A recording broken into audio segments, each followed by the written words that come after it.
Listen, it's been a fun week in the Hellerman house. We had a big milestone, and that my second child got her learner's permit this week. So y'all pray for me. A little more gray in the beard, but I took her on Friday to get it. If you ever had to go get a permit or something from the DPS, you might as well just like cut off a hand and some fingers, and it's all the paperwork you need. And we get on, and I'm like OCD, so I had paperwork up on paperwork, like a folder. This is folder 1, and then we had folder 2 in case folder 1 didn't have everything, and then I even had a backup, like in the car, folder 3, because if that ain't gonna get her permit, I don't know what I do. And if you've done that, you know you've got to go, make an appointment now. You can't just walk in or do anything like that. So the earliest appointment we could find, because Dad waited too long, and it's on Dad's fault, we had to go into Austin to get to the DPS there on North Lamar, and we're sitting there at the building. And if you've ever been there, it's been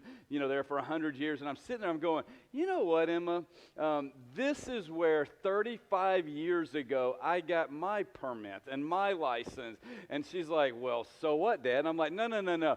This is like the circle of life completing itself right here. And songs are being sung, or I don't know what's happened. I just got crazy from there. And then I had to torture the poor girl, because I drove her through the old neighborhood where I grew up, and pointed. She's like, Dad, all I want was a piece of paper that I can say I can drive. And I'm like, well, to get it, here's the price you got to pay. And do you ever feel like, though, that like life is just a bunch of circles, right? The same things sort of happen over and over again, and the same cycles happen time and time again in your personal life.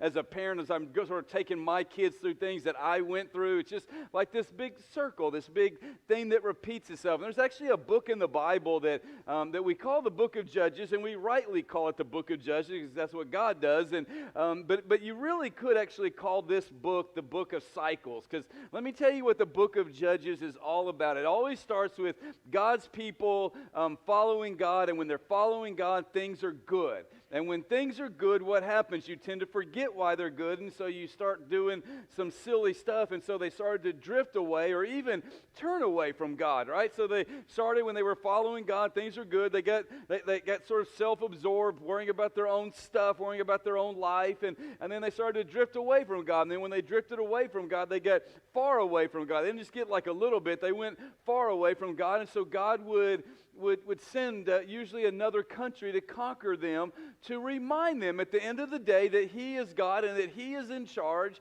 and that they need to, listen to Him and follow Him. And if they do, He'll take care of them. If they don't, the bad things happen. And so they would then eventually call out to God, and God would send a judge, not a judge like in a black robe with a gavel, but someone to call the people, to lead the people back to God. And then they would come back to God, and they would follow God, and God would set them free. And then guess what would happen again? Things were good, and then they would forget again, and the whole cycle would start over and over and over. Some of us, that describes our life, doesn't it? Right? And so that's what the book of Judges is. Well, today we're gonna look at a story in the book of Judges. If you have your Bibles, you can turn to Judges chapter 3.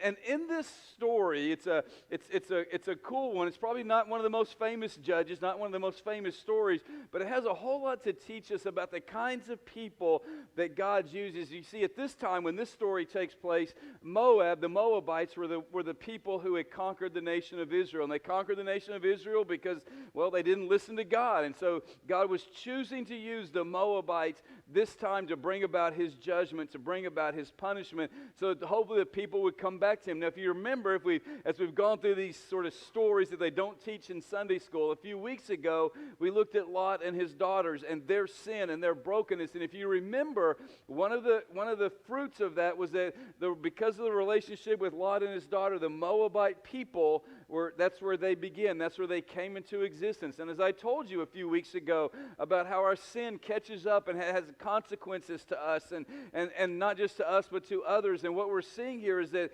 this nation that for years and years had just caused problems, pains, and difficulty to the Hebrew people, that again, here they are, and for the last 18 years, they have ruled the nation of Israel. They conquered them, and they exacted high taxes on them. They took them as slaves. They abused them. They were difficult. It was a hard time. It was one of those times that many people were beginning to feel hopeless. We're beginning to wonder if God had abandoned them. We're beginning to wonder what God was doing and why all this was happening. I mean, it was long enough that kids that were born when this just began, when this occupation began, were now becoming young adults and doing their own life. And so it was this really difficult, really dark time. And then in Judges chapter 3, verse 15, here's what we're going to read. And it says, then the people, if I can get my thing to work right, then the people of Israel cried out to the Lord, and the Lord raised up for them a deliverer, Ehud, the son of Gera, the Benjaminite, a left-handed man. The people of Israel sent tribute by him to Eglon, the king of Moab. So there's a lot happening here, and let me sort of unpack this verse, and then we'll keep going, because here's what Ehud was from the tribe of Benjamin. Now, Benjamin means son of the right hand, and what we know about Ehud was we know his dad, and we know what tribe. He came from the tribe of the son of the right hand, but he was left-handed, so he's a left-handed from this right-handed tribe. All right, that's what it was. And you got to understand that, like, maybe to be left-handed is not that big of a deal. I hope you like left-handed people, because I am one, okay? And so left-handed, we're the only ones in our right mind. All you other people, y'all got your issues, but that's who we are. And so he's a left-handed guy, but in that time, being left-handed was considered like a curse. It was considered a disability even. There was something wrong with you. Even in my lifetime, right? There was a time where as a child that I had a teacher who tried to force me to write right-handed, because they said I would have a disadvantage my whole life if I was left-handed. And my mom went up, and there was some voices raised and some issues brought about, and I'd write with my left hand today because of that. But like even in our lifetime, right? Some of us, it wasn't like normal, and there's something wrong with you. And so it was even worse when this was, and you were considered, well, there was something wrong with you. There was something broken about you. There was something messed up about you if you were left-handed. And so when you look at this guy being left-handed, you would not necessarily pick him out to be the hero. You didn't normally think that this guy, in fact, even the language of the story even suggests that, and we could argue about this and it wouldn't matter at the end of the day, but it at least suggests that there was something wrong with his right hand, that it didn't work right, that maybe it was deformed or broken, or there was something not right about his right hand, which is why he had to be left-handed. So when people looked at this guy, when people looked at Ehud, they looked at him and go, there's something wrong with him. And yet, at some point, they decide to send him, and probably because there was something wrong with him, they decide to send him to go to the king of the Moabites, and say, I want you get to take our taxes, you get to take the tribute. That basically, we're going to give him a bunch of money so he leaves us alone. We're going to give him a bunch of stuff so that he won't bother, so that we can continue to live and we can continue to do our things. And so he gets chosen to go to Eglon, the king of Moab, and to take these taxes, this tribute to the king. Look at verse 16 with me, and it says, and Ehud made for himself a sword with two edges, a cubit in length, and he bound it on his right thigh under his clothes. And as he presented the tribute to Eglon, king of Moab, now Eglon was a very fat man, yea for him. And when Ehud had finished presenting the tribute, he sent away the people who carried the tribute, but he himself turned back at the idols near Gilgal and said, I have a secret message for you, O king.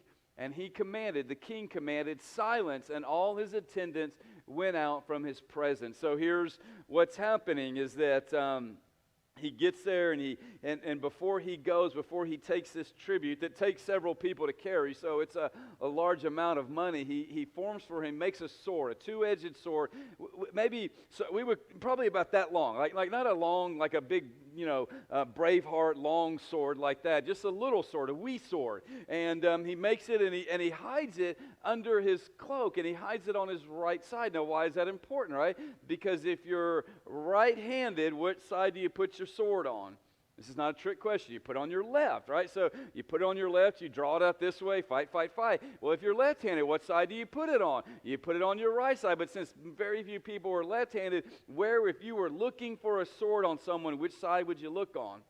If you were paying attention, which side would you sort of think that, you're doing the pat down? Okay, he doesn't have a sword, so let's let him go in. And so he goes and he hides his sword, and he goes and he takes the tribute to the king. And he delivers this tribute. And then there's a little detail in here that's easy to overlook. It's easy to miss, because what it says is that Ehud turns his back to the idols. Now you can just look at that and go, that's just describing the position that he had in the temple or in the courtyard where he was, where the king probably had all of his idols, all the different gods that he worshipped, probably had them all lined up. And yes, it does describe his physical position, but there's something else that it describes. There's something else that it's talking about, because you see, the nation of Israel, their problem was not that they did not worship God, Jehovah, the God of the Bible. The whole time they continued to worship Jehovah, the God of the Bible. The problem was they worshiped Jehovah and all the other gods. So they would have, like, Jehovah would be their main God, but then they would have like a God for rain, or a God for fertility, or a God for, good crops, or a God to make them wealthy. And so they would pray, in addition to God, Jehovah, the God of the Bible, they would pray to all these other gods. And it would be sort of like this past March, Emily and I had our 23rd wedding anniversary. And imagine if on our 23rd wedding anniversary, I went up to her and I go, baby, I want you to know I love you. I love you with all my heart. You are amazing. You're more beautiful than the day we met. I love the life that we've made together. I cannot wait to see what the next 23 years hold for us. And I just want you to know that I have been faithful to you 95% of the time. What's my wife going to do? There won't be, I won't make it to 24, will I? And I'm not talking about just wedding anniversary. I'm talking, I will not make it to 24. If I said, now imagine if I took it a step further and I said, and I just want you to know, honey, that of all the women in my life, that you're the most important of all the ones, right? That I've got different women for different things. And of all of them, you're the most important one. I wouldn't make it out of the room alive, and I shouldn't, right? And it's not that my wife is selfish or greedy or something wrong with her. Like, she's enough. She's all I need. And when God put us together, He put us together for a reason, and not so that I can have Emily, my wife, my main wife, or the main one in my life, and then others. No, He says, I want you, Emily and you, the two will become one, and that's enough. Well, that's really what the nation of Israel was doing to God. They were saying, God, we're faithful to you 95% of the time. But man, we need some rain. I need my crops to grow. I need to make some more money. So I'll pray to these other gods, just because maybe, God, you may not be enough in this moment. Or, God, you're of all the gods that I pray to, like they were saying, of all the gods that I pray to, God, I just want you to know, God, that you're my number one God. And I got all these others, but hey, you're just in the line. If I'm lining them up, like, you get the big shelf, right? You're most important of all the gods to me. And that's what caused the nation of Israel to get in trouble. It's not that they never, ever worshiped God. It's not that God, the God of the Bible, wasn't important. It was just God and all these other gods. And they're in essence saying, God, you are not enough for us. God, we need more. God, we need something you don't have to offer. And so by saying that, they're saying, God, we don't need you at all. Right? There's other ways to get what we want, what we need out of life, because really, what's it all about? It's not all about you. It's all about me. And so when Ehud turns his back to the other gods, it's not just position, physical. It's spiritual. He's saying, God, I'm turning my back to all those other gods that this king worships, that our people have worshipped. I'm turning my back on them because you are more than enough. And he turns his back and he says to the king, King, I've got something I need to tell you.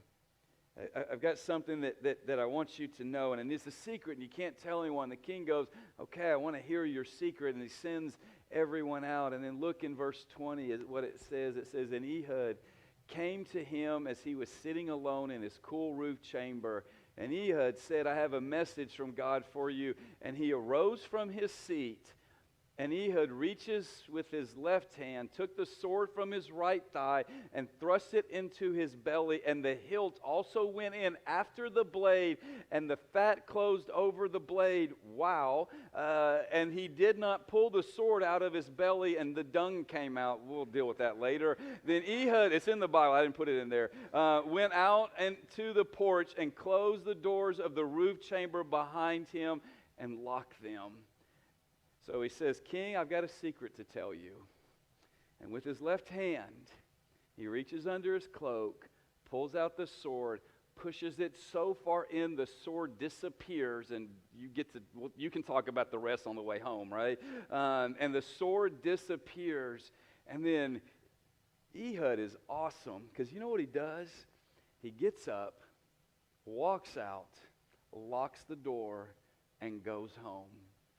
Dude, that is a cold dude right there, man. I'm serious. Like, let's give him some credit. He is one cold dude. And he walks home, and in fact, if we had time to read the rest of the story, he ends up, by the time they find the king, because the king was so lazy and they thought he was just doing his business and just sitting there, by the time they finally find him, Ehud has rallied the entire nation of Israel, and they go and they end up defeating Moab, and again, they return back to God, and for a time, I wish it were for longer, but for a time, they serve and follow God again.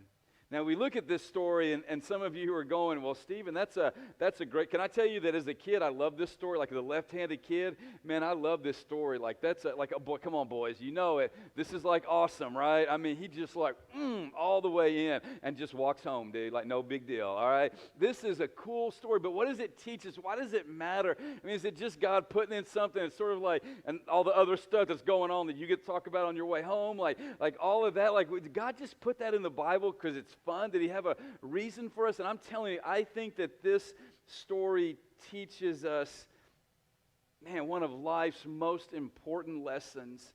For those of us that are children of God, for those of us that are Christians, what this story teaches us is that our weakness becomes a strength in the hand of God. Can I say that again?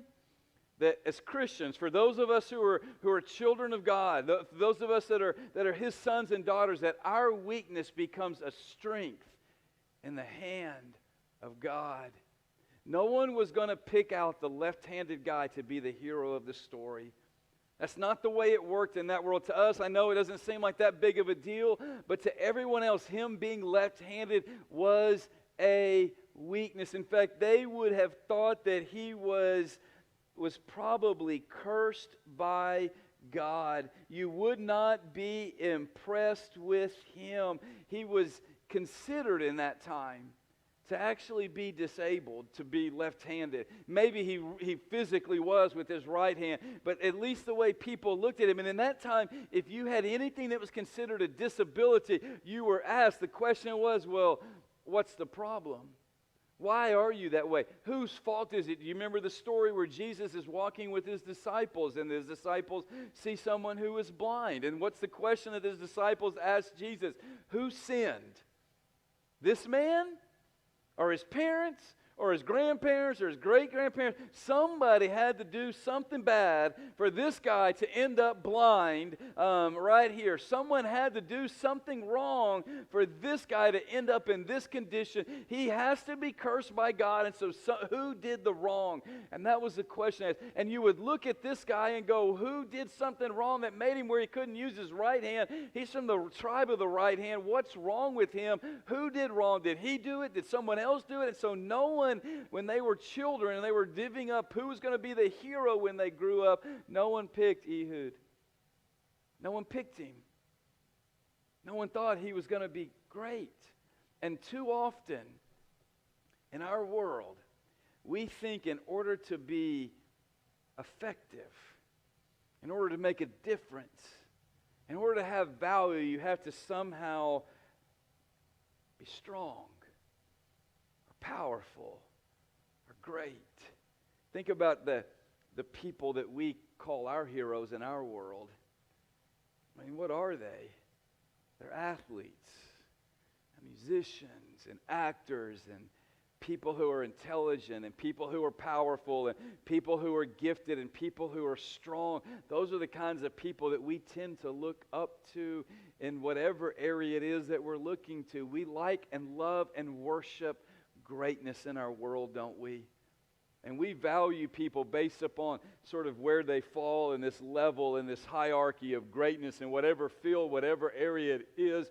And sometimes we think as Christians that in order to be used by God, in order for God to do something in us, that we somehow have to be great. In fact, it's why when we read the Bible, some of you have said, and I've heard you say, because you said it to me, like God could never use me like, and you put the name of some person because I'm not as gifted or I'm not as good or I am not who they are, as if the people in the Bible were something special.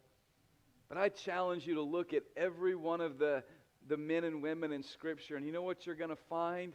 They're just as messed up as you are, and some of them even more. I think about someone like Moses, who when God says, Moses, I want you to go to Pharaoh and tell him to let my people go. What does Moses say? I don't talk very well. Probably he says I stuttered. But he has some kind of speech issue where he did not talk well. And not only did he say that, he said, not only that, but do you remember, God, I killed that dude back then? I killed that Egyptian all those years ago. I can't go and represent you because I'm not good enough. I think of someone like Gideon, who was one of the other judges, right? This guy where God says, hey, Gideon, I want you to lead my people to freedom. And you know what Gideon says? God, do you know who I am? Like, I come from the smallest, least significant of all the tribes. Of the 12 tribes, mine's the least significant. And of all in the tribe, like my clan is the least significant clan. And not only that, my family is the least significant family in all of the clans. And not only that, I'm the least significant in my family. I'm a nobody of nobodies of nobodies of nobodies. You can't expect me to lead the entire nation. I think of someone like David, who when David walks up to the front lines of the war that the nation of Israel was having at the time with the Philistines, and there was this giant out there mocking God and making fun of God. And David says, why are you letting that big dude talk about our God that way? And everyone, what do they basically say? Hey, cute little small David, little tiny David, why don't you be quiet? You're not big enough to do anything. You can't fight him. I think of someone like Peter, who I love, because Peter could put his foot in his mouth. Both of them sometimes, couldn't he? You read stories with Peter and you're like, Peter, just stop talking. Like, shh, it's better. Just listen, Peter. And he just always would say the foolish, crazy stuff. I think of someone like Paul, who spent years tracking Christians down and having them arrested and thrown in prison and even killed. For years he did that. And you look at that list of names, Moses and Gideon and David and Peter and Paul, and you're going to go, man, those are great men. But you look at where they started and you go, man, every one of those guys had issues. They're not exactly heroes. And yet, in the hands of God, Moses stood before Pharaoh and said, Pharaoh, I speak not from myself, but I speak from God himself. And God says, let my people go. And if you don't, let me tell you what's going to happen. Knowing good and well that Pharaoh could have just killed him right there on the spot. Knowing good and well Pharaoh could have thrown him in prison. Knowing all the potential of what could have gone wrong with that, Moses stands up face to face with Pharaoh and says, let God's people go. I think of Gideon, who took 300 men against 100,000, and the weapons that they used to fight were clay jars, trumpets, and torches. Again, not a military expert, but that's not usually how you win battles, is it? And God said, just blow the trumpets, break the clots, wave the torches, and I'll take care of the rest. And they do it, and God uses Gideon and 300 to destroy an entire army of over 100,000. I think of someone think about David, when David stood before that giant with a little slingshot, like slinging that little bad boy around. And Goliath is laughing at him. Who sent this child to fight me? until that stone goes. And the Bible says God guided it just boom. And Goliath falls, and his fall was mighty. I like that little descriptive in there, right? I think about Peter, who before would put his foot in his mouth. But the Holy Spirit comes, and he stands before the crowds in Jerusalem, and he says, the Messiah you've been looking for, guess what? I met him, and he changed my life, and he can change your life too. Will you come to him? And that day, thousands of people followed Jesus because putting his foot in his mouth spoke the words of God. And Paul, who spent his life traveling around persecuting Christians, spends the rest of his life traveling around telling about Jesus and starting churches. And it didn't matter if you beat him. It didn't matter if you made fun of him. It didn't matter if you... I love that Paul goes, hey, I'm chained to this guard, and it's the best thing ever because he can't get away, and he has to listen to me talk about Jesus. Right? They're different people, not because suddenly it clicked with them and they got their act together and everything became perfect. No, what changed was their weaknesses becomes a strength when it's in God's hands. And the very thing that you and I would look at if we just saw if the just story ended with Moses stuttering, and if it ended with Gideon afraid, and if it ended with David being too small, and it ended with Peter putting his foot in his mouth, or if it ended with Paul persecuting Christians, if that's all it was, because that's all they were, the story would be tragic. But God takes each and every one of those people and he says, listen, I'm going to use your very weakness, your very failure, the very thing that's messed up about you, and I'm going to use it to change the world. You see, God does not need a superhero. Hear me, listen to me.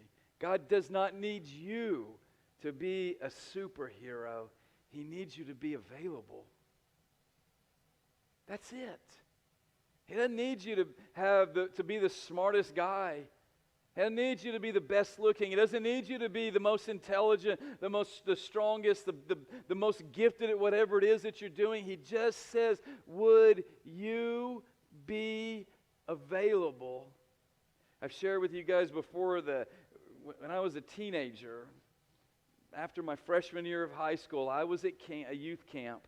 And I knew that God told me in that moment, and there's not been many times where I heard like the audible voice of God, but I heard the audible voice of God that day, and he says, Stephen, I want you to serve me by serving the church. And I go, God, what does that mean? And I'm like, I asked my pastor, and he goes, well, God's telling you to be a pastor. And I'm like, I can't be a pastor.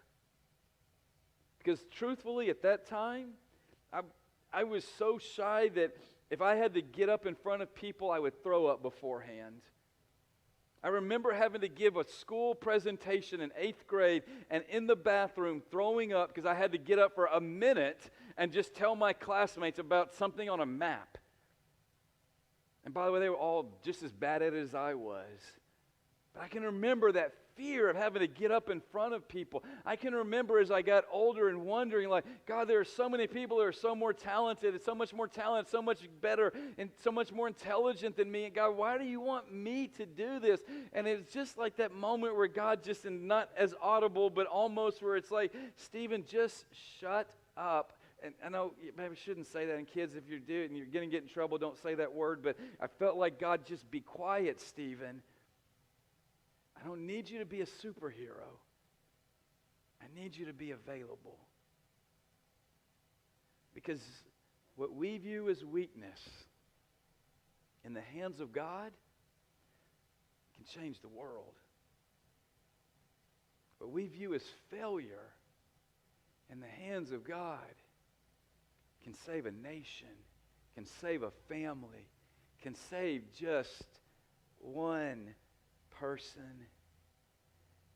So here's my challenge for us, and this is a hard one, but some of us, even here today, need to stop making excuses.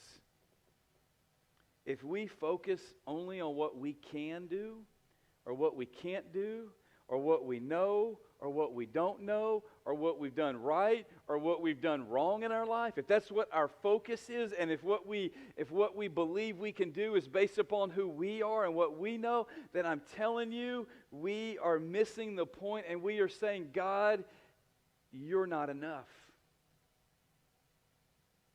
You're not enough. God, it needs to be God plus all of my strength, or God plus all of my gifting, or God plus all of my abilities. And I'm here to tell you, God doesn't need that, because God wants, at the end of the day, it's not about people seeing who you are. It's about people seeing how great God is. And there might be some of you today who are saying, I'm not old enough.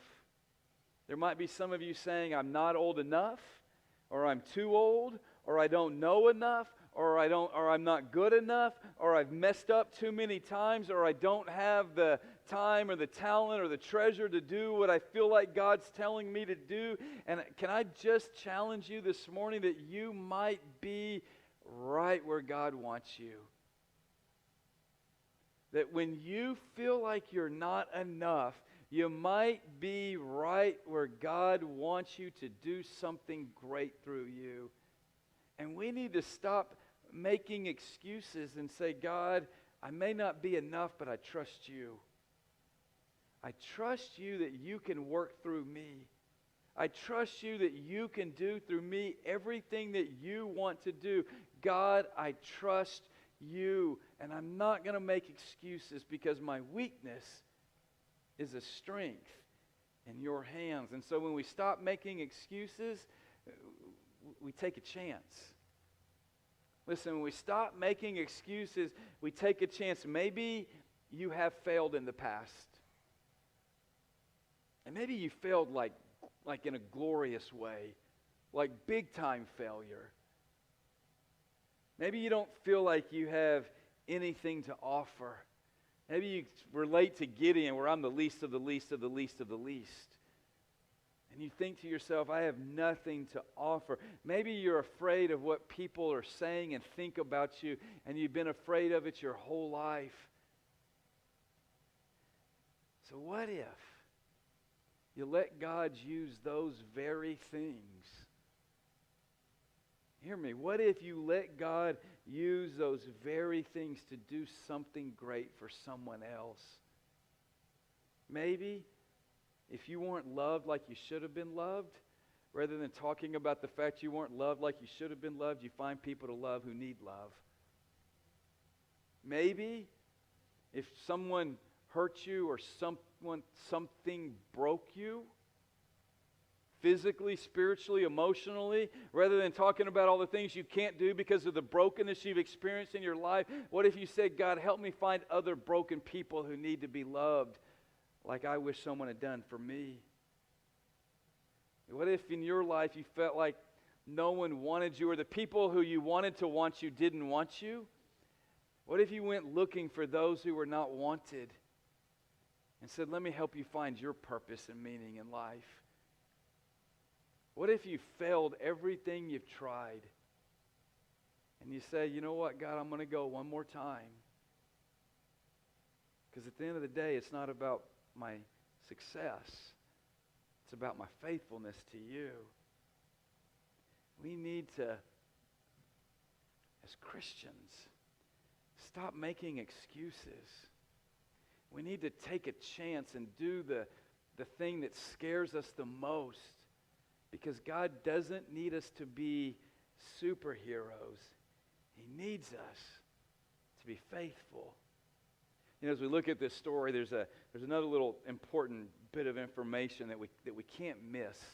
And that really is the reason why Ehud was willing to do what he did. I mean, think about the risk that he was taking, right? I mean, this is a high-risk thing. You go into a king, you hide the sword. I mean, think about how many things could have gone wrong if he had just been caught with the sword. He could have gotten in all kinds of trouble. Could have even been put to death for even trying that. Think about if people hadn't left when he told them to leave. Think about if the king said, I don't want to hear your secret. Think about as if he were, what if he had started to stab the king and someone came in at the last minute and killed him? There are so many ways this can go wrong. And why was he willing to do it? Why was he willing to take this chance? Why was he willing to say, God, I'm going to be obedient to you and I'm going to do this crazy thing. No one's going to believe it. No one's going to understand it. I'm just going to do it because I know you want me to. Why was he willing to do it? Because he loves something more than himself. And I'm convinced that he loved his family more than he loved himself. And I'm not just talking about his wife, and I'm not just talking about his children. I'm talking about the family of God.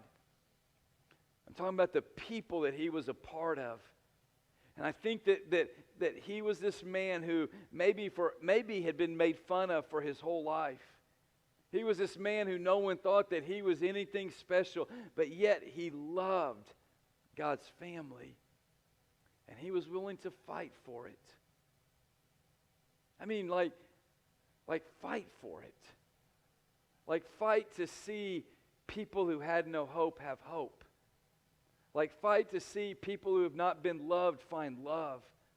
Like fight to see people who have been crying out to God find the God who gave everything for them. And I wonder how many of us would be willing to fight for the family of God like Ehud was willing to fight. And our enemies are not, here's the crazy, are not like some king somewhere. You know what our enemy is? It's Satan, who wants to rob people, who wants to steal from us, who wants to destroy the life that we can have in and through Jesus. You know, as a church, we say there are three things that we want to do, that above all else, if we don't do these three things, then nothing else really matters. We want to demonstrate God's love, we want to declare the good news, and we want to make disciples near and far. That we want people to be able to see and experience in us God's love. And so what if you said today that, hey, you know what, God, whatever it is you want to do in me and through me, whatever failures I've done, whatever people looked at me as, whatever I wish I could be that I'm not, God, today, help me show someone your love. Like in a real practical way. And some of us might need to begin praying, God, I know I wasn't loved, but help me to love. I want to demonstrate your love in a way people can see. God, hey, today, help me to declare the good news to someone. Help me find a way to tell someone that Jesus, the Son of God, lived a sinless life and died for your sins so that you could be forgiven and so that you could be adopted into God's family. And the answer to all of your problems are ultimately found in Jesus. And what if we said, God, I know I'm messed up and I know I don't have the best words and I may not explain it as well as others do, but I don't care, God. You know what? Use me to declare the good news. And what if we said, God, help me to find someone to disciple, to invest in. And we make that sound all formal. Maybe, God, help me find someone that I can help take another step closer to Jesus today. Help me to encourage someone. Help me to lift someone up. Help me to give someone hope and a new life. God, help me to do one thing to help someone move closer to you today. And stop making excuses. Stop worrying about what you can and can't do, what you know or don't know, what's been done in the past or hasn't been done in the past. Put all of that away and say, God, how do you want me to demonstrate, to declare, and to disciple? Because that's the kind of life that makes a difference for this life and for all of eternity. And you don't have to be a superhero to do it. You just have to be available.